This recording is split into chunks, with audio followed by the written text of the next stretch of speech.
Alright, যারা oppo F17 Pro হ্যান্ডসেটটা ব্যবহার করতেছিলেন, আমার হাতেই দেখতে পাচ্ছেন আছে। তো এই ফোনটা যারা ব্যবহার করতেছেন তাদের জন্য মোটামুটি একটা গুড নিউজ চলে আসছে, কারণ এই ফোনের মার্চ মাসের লাস্টের দিকে একটা আপডেট আসছে, যে আপডেটটা মনে হয়েছে আপনাদের সাথে আমার শেয়ার করা উচিত, বা যারা এখনো পর্যন্ত আপডেটটা করেননি তারা কিভাবে আপডেটটা করবেন এটা নিয়ে থাকতেছে আজকের এই ভিডিওটা। তো oppo F17 Pro ফোনটা যারা ব্যবহার করতেছেন তারা এই ভিডিওটা একদমই স্কিপ না করে সম্পূর্ণ দেখবেন, কারণ এখন থেকে এই চ্যানেলে আপনাদের যে আপডেটগুলো রিলিজ হয়, নিত্য নতুন ফোনের মডেলের যে আপডেটগুলো রিলিজ হয়, এই রিলিজ হওয়া আপডেটগুলো আপনারা কিভাবে আপনাদের ফোনে সেট আপ করবেন, সেট আপ করলে কি কি ইমপ্রুভমেন্ট পাবেন, এগুলো নিয়ে ভিডিওতে আলোচনা করা হবে। তো যারা oppo F17 Pro ইউজারকারী আছেন সম্পূর্ণ ভিডিওটা দেখতে থাকুন, আর চ্যানেলে যদি বাই চান্সলি নতুন দর্শক হয়ে থাকেন চ্যানেলটাকে সাবস্ক্রাইব করে বেল আইকনটা প্রেস করে দিবেন, যাতে পরবর্তী আমার প্রত্যেকটা ভিডিওর নোটিফিকেশন চলে যায় আপনাদের কাছে সবার আগে। তো হ্যালো বন্ধুরা, আমি আপনাদের মাঝে আছি নিপুণ, আর আপনারা দেখতেছেন নিপুণ সাহা ইউটিউব চ্যানেল। সবাইকে ওয়েলকাম ব্যাক। তো আপডেট করার আগে কিছু আপনাদের কি নির্দেশনাবলী দিয়ে দিই। সর্বপ্রথম আপনাদের ফোনটা আপনাদের ফুল চার্জ করার চেষ্টা করবেন, বা যারা ফুল চার্জ করতে পারতেছেন না, দেখা যাচ্ছে যে এমন সিচুয়েশনের ভিতরে আছেন আপনাদের ফুল চার্জ এখন আপনারা করতে পারবেন না, সেক্ষেত্রে 50%-এর উপরে আপনাদের মোবাইলের চার্জগুলো রাখবেন। 50%-এর উপরে যেন চার্জ থাকে, 50%-এর নিচে যদি চার্জ থাকে সেক্ষেত্রে আপডেট না করার পরামর্শ আমি দিব, কারণ যে কোনো প্রবলেম হইতে পারে আপডেট হওয়ার সময়। দেখা যাচ্ছে যে ফোনটা বাইচান্সলি আপডেট হওয়ার সময় যদি বন্ধ হয়ে যায় সেক্ষেত্রে কিন্তু আরেক ঝামেলার ভিতর পড়ে যাবেন।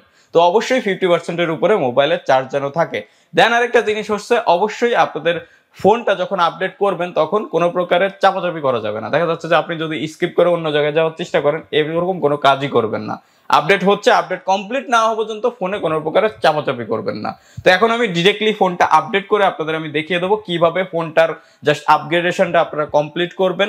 আরেকটা জিনিস হচ্ছে, যদি আপনাদের বাড়িতে ওয়াইফাই কানেকশন থাকে, বা বাসা বাড়িতে আপনারা যে জায়গায় থাকতেছেন ওয়াইফাই কানেকশন থাকলে ওয়াইফাইয়ের সাথে অবশ্যই ফোনটা কানেক্ট করে নেওয়ার চেষ্টা করবেন।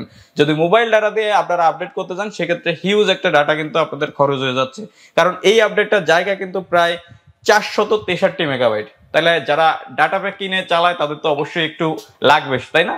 তো এই জন্য অবশ্যই চেষ্টা করবেন আপনারা ডাটা প্যাক বাদ দিয়ে ওয়াইফাই কানেকশন দিয়ে করার জন্য। এখন আমি ডিরেক্টলি চলে যাই ফোনের স্ক্রিনে, দেন আমি আপডেটটা কমপ্লিট করে আপনাদের দেখিয়ে দিচ্ছি, আর কি কি ফিচার আছে এই ফিচারগুলো নিয়েও একটু আলোচনা করব।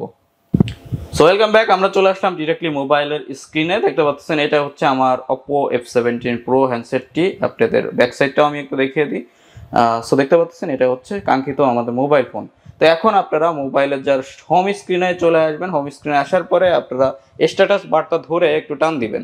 টান দেওয়ার পরে এখানে দেখতে পাচ্ছেন সেটিংস আইকনটা আছে, সেটিংস আইকনের পরে জাস্ট একটা ক্লিক করবেন। সেটিংস আইকনের পরে ক্লিক করার পরে আপনারা জাস্ট নিচের দিকে চলে আসবেন। নিচের দিকে চলে আসলে দেখতে পাচ্ছেন এই জায়গায় সফটওয়্যার আপডেট নামে একটা অপশন আছে, আপনাদের ফোনেও এটা থাকবে। আপনারা জাস্ট এই সফটওয়্যার আপডেটের পরে একটা ক্লিক করবেন। সফটওয়্যার আপডেটের পরে ক্লিক করলে আপনাদের সামনে এইরকম কিছু ইন্টারফেস আসবে। এখান থেকে দেখতে পাচ্ছেন ColorOS 11 আছে, অ্যান্ড্রয়েড 11 অফিসিয়াল 463 মেগাবাইট। তো নিচের দিকে একটু আসবেন, এখানে দেখতে পাচ্ছেন আপডেট সম্পর্কে কিছু লেখা আছে। তো এখান থেকে আমরা জাস্ট ফিচারগুলো আপনাদের একটু পড়ে শোনাচ্ছি, কি কি ফিচার অ্যাড হচ্ছে এই আপডেটটা আপনাদের করলে। তো এখানে আপনারা যদি একটু খেয়াল করেন, এই জায়গায় লেখা আছে system optimize performance and enhanced system stability, optimize system power consumption, enhanced phone battery life. তো এই জায়গায় অনেকগুলো ফিচার আছে। দেন এই জায়গায় দেখতে পাচ্ছেন এই জায়গায় আরো একটা জিনিস মেনশন করা আছে, মোস্ট নোজ। এই জায়গায় দেখা যাচ্ছে যে আপনাদের ফোনের যাদের জাস্ট ব্যাটারি লাইফটা কম থাকতো, বা ব্যাটারি অটোমেটিক্যালি গরম হচ্ছিল, হ্যান্ডসেটটা গরম হচ্ছিল, এটাও কিন্তু সলভ হয়ে যাবে। দেন সেকেন্ড অপশনে কিন্তু এই জায়গায় লেখা আছে অনেকগুলো প্রবলেম। দেখা যাচ্ছে যে ফেসবুক অ্যাপটা নতুন ভার্সন যদি আপনারা আপডেট করেন সেক্ষেত্রে অটোমেটিক্যালি মাঝে মধ্যে ক্লোজ হয়ে যাচ্ছিল, এই প্রবলেমটা আমিও ফেস করেছি, এটাও সলভ হয়ে যাবে। দেন ব্যাটারি লাইফ ইনক্রিজ হচ্ছে, ব্যাটারির যে প্রবলেম ইস্যুটা ছিল অটোমেটিক্যালি হ্যান্ডসেট গরম হতো, এটাও কিন্তু সলভ হয়ে যাচ্ছে। তারপরে আপনাদের যে অ্যান্ড্রয়েডের সিস্টেম আছে, সিস্টেমটা আপডেট হচ্ছে, সবকিছু যে সফটওয়্যার অপটিমাইজ হচ্ছে, সবকিছু আপডেট হচ্ছে। দেন আপনাদের ফোনের ব্যাটারি লাইফটা কিন্তু বেড়ে যাচ্ছে। তো এখন থেকে আপনারা আপডেট করার জন্য এই যে আপডেট নাও বাটনটা, এই যে আপডেট নাওর পরে আপনারা একটা ক্লিক করবেন।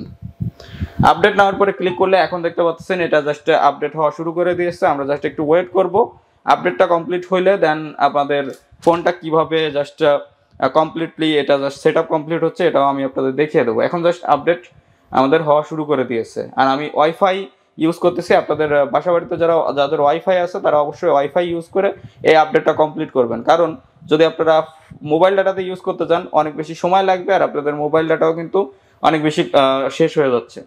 তো এক্ষেত্রে ওয়াইফাই ইউজ করার চেষ্টা করবেন আপনারা, সেক্ষেত্রে আপনাদের এটা কিন্তু অনেক তাড়াতাড়ি হবে আর আপনাদের জাস্ট ডাটাটাও বেঁচে যাচ্ছে। আপডেট প্রায় কমপ্লিট হয়ে গেছে, দেখতে পাচ্ছেন এই জায়গায় 99.7% এই জায়গায় রিনেমিং, মানে 100% প্রায় হয়ে গেছে। তো এইমাত্র 100% আপডেটটা কমপ্লিট হয়েছে। তো এখন দেখি আমাদের সেটটা কত সময় ধরে বুট হয় বা কত সময় লাগে আর কি আপডেটটা কমপ্লিট হতে। তো এখানে দেখতে পাচ্ছেন আমাদের একটা নোটিফিকেশন এসেছে আপডেট নাও করে। ওকে, আপডেট নাও দিলে এখনই আপডেটটা হবে বা আপনাদের সময় মতো দিয়ে নিতে পারবেন। তো এখানে আমি আপডেট নাওর পরে একটা ক্লিক করে দিচ্ছি। আপডেট নাওর পরে ক্লিক করলে দেখতে পাচ্ছেন এখানে ভেরিফাইং লেখা আসতেছে, মানে ভেরিফাই হয়ে দেন আপডেটটা সে নেওয়া শুরু করে দেবে ফোনে অটোমেটিক্যালি। তো অপ্পো লেখা উঠে এখন আমাদের ফোনটা জাস্ট বন্ধ হয়েছে, দেন আমাদের আপডেটটা এখন কিন্তু ইনস্টল হবে ফোনে। আবার অনেকেই আছে আপডেট হওয়ার সময় চিন্তা করে যে ফোনের জায়গাটাকে কমে যাবে কিনা ইন্টারনাল স্টোরেজ। আসলে ইন্টারনাল স্টোরেজ কমে না, রমের জন্য যেটুকু জায়গা ফোনে নিয়ে থাকে আগে থেকে ওইটুকের ভিতরেই কিন্তু আপডেটগুলো কমপ্লিট হয়, মানে ওইটার ভিতরেই সেট আপ কমপ্লিট হয়। তো অপ্পো আবার ব্র্যান্ডিং শুরু হয়েছে, নিচে পাওয়ার্ড বাই অ্যান্ড্রয়েড লেখা আসছে। সো আমাদের এখন জাস্ট আপডেটটা ইনস্টল হওয়া শুরু করবে। সো দেখতে পাচ্ছেন এখন হচ্ছে আপডেটটা আমাদের জাস্ট ইনস্টল হচ্ছে।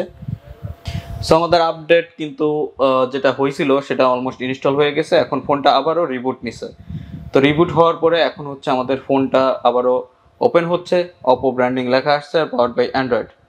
তো এখন দেখি আমাদের ফোনের আসলে কি কি ইমপ্রুভমেন্ট হয় ওপেন হওয়ার পরে, কতটুকু ফাস্ট হচ্ছে বা ব্যাটারি লাইফ কতটুকু বাড়তেছে নাকি বাড়তেছে না, আগের মতো গরম হচ্ছে নাকি গরম হচ্ছে না।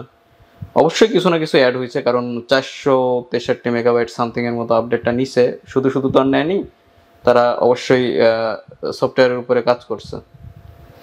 সো আমাদের কাঙ্ক্ষিত ফোন এখন ওপেন হচ্ছে।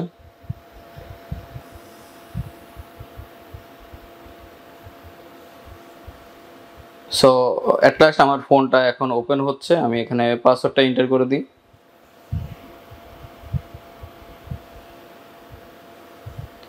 সো পাসওয়ার্ড দেওয়ার পরে দেখতে পাচ্ছেন আমাদের ফোন কাঙ্ক্ষিত যেরকম অবস্থায় ছিল সেরকম অবস্থা আবার ফিরে এসেছে, আর ফোনের আসলে কোনো প্রবলেম হয় না, ইজিলি আপডেটটা কমপ্লিট হয়েছে, আবারও আমাদের ফোনটা ওপেন হয়ে গেছে। আর এখন হচ্ছে ব্যবহার করার পরে আসলে বোঝা যাবে যে কতটুকু ইমপ্রুভমেন্ট হয়েছে এই সফটওয়্যারে, আগের থেকে বেশি ভালো হয়েছে নাকি আগের থেকে বেশি প্রবলেম দেখা দিচ্ছে।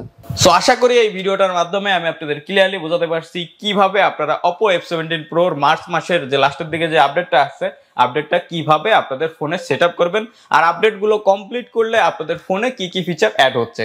যদি ভিডিওটা দেখে একটু ভালো লেগে থাকে বা একটু ইনফরমেটিভ মনে হয়ে থাকে অবশ্যই ভিডিওটা একটা লাইক করবেন, কমেন্ট সেকশনে অবশ্যই মূল্যবান একটা মতামত দিবেন, ভিডিওটা বন্ধুদের মাঝে শেয়ার করবেন, চ্যানেলে যারা নতুন দর্শক আছেন চ্যানেলটাকে সাবস্ক্রাইব করে বেল আইকনটা প্রেস করে দিবেন যাতে পরবর্তী আমার প্রত্যেকটা ভিডিওর নোটিফিকেশন চলে যায় আপনাদের কাছে সবার আগে। সো আজকের এই ভিডিও আমি এখানে শেষ করতেছি, দেখা হবে পরবর্তী কোনো ইন্টারেস্টিং ভিডিও নিয়ে। সে পর্যন্ত আপনারা সকলেই ভালো থাকবেন। Good bye.